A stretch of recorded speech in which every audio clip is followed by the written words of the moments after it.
Hello students, welcome to my way physics class. यहाँ पे question है, an electric lamp of resistance 20 ohm and a conductor of resistance 4 ohm are connected to a 6 volt battery as shown in the circuit. Question यहाँ पे कर रहा है कि एक इलेक्ट्रिक लैंप है जिसका रेजिस्टेंस जो है वह 20 ओम है, जो यहाँ पर हम देख रहे हैं।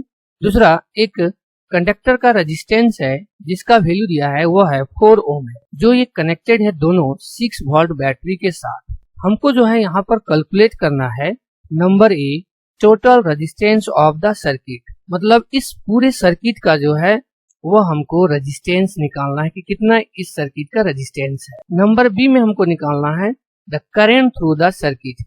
इस सर्किट में जो करंट हमारा आई जा रहा है उसका वैल्यू कितना है। नंबर सी में हमको निकालना है potential difference across the electric lamp and conductor. इसमें जो है वो इलेक्ट्रिक लैंप के बीच में जो पोटेंशियल डिफरेंस है यहाँ से लेकर के यहाँ तक, इसका हमको निकालना है पोटेंशियल डिफरेंस। दूसरा, हमको पोटेंशियल डिफरेंस निकालना है इस कंडक्टर का इस पॉइंट से इस पॉइंट तक। तो यहाँ पे हम सॉल्यूशन में देखेंगे सबसे पहले कि जो हमारा गिवन क्वांटिटी है, मान लेते हैं कि ये कंडक्टर का रेजिस्टेंस है, इसको अगर हम R1 मान लेते हैं 4 ओम, और ये लैंप का रेजिस्टेंस है जिसको हम R2 मान लेते हैं, ये जो है वह 20 ओम जो यहाँ पर दिया हुआ है। तो उस केस में यहाँ पर हम लिख लेते हैं R1 equal to 4 ohm, R2 equal to 20 ohm. तो उस केस में जो नंबर 1 का हमारा मतलब ए का जो है वह आंसर हमको निकालना है। तो टोटल रेजिस्टेंस जो हो जाएगा, resistance of the circuit equal to हो जाएगा, जिसको हम मान लेते हैं R equal to R1 plus R2। Okay, तो R1 जो है जो कंडक्टर का रेजिस्टेंस है वो है 4 ओम, और R2 है जिसको हमने लैंप का रेजिस्टेंस माना है वह है 20 ओम। तो इसका मतलब जो टोटल रेजिस्टेंस हो जाएगा यहाँ पर वो हो जाएगा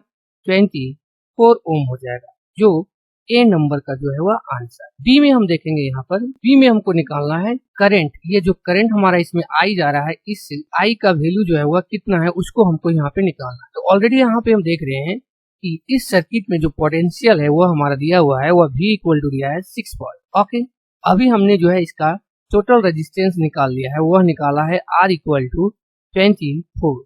तो यहाँ पर हम according to Ohm's law apply कर सकते हैं। तो ओम्स लॉ के अनुसार होता है V equal to I into R।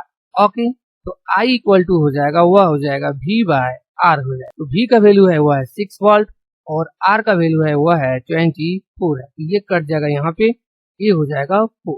Okay, तो आ गया हमारा I इक्वल टू 1 बाय 4। तो यहाँ पर हम लिख देते हैं I इक्वल टू 1 बाय 4, जिसको हम 1 को डिवाइड दे देते हैं 4 से, तो ये वैल्यू आ जाएगा 0.25 एम्पियर। करंट हमारा आ गया 0.25 एम्पियर। ओके, ये रहा हमारा 2 नंबर का आंसर, और ये जो आंसर था वह हमारा ए नंबर का था। ये आंसर जो है वह बी नंबर। अब आगे यहाँ पे हम सी नंबर का 1 का निकालेंगे, जो हमको निकालना है potential difference across electric lamp. यहाँ पे हम लिखते हैं potential difference across electric lamp हो जाएगा यहाँ पे, जिसको अगर हम मान लेते हैं कि ये V2 है और इसको हम मान लेते हैं V1। तो हमको V2 निकालना है, इलेक्ट्रिक लैंप के बीच का potential difference. V2 equal to हो जाएगा I, और इसका रेजिस्टेंस को हमने पहले ही माना हुआ है वह है R2। तो I जो अभी हमने निकाला है वह है 0.25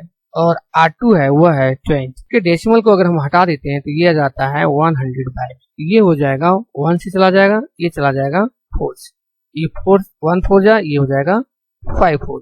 इसका मतलब जो V2 का वैल्यू आ गया वो आ गया है 5 वोल्ट।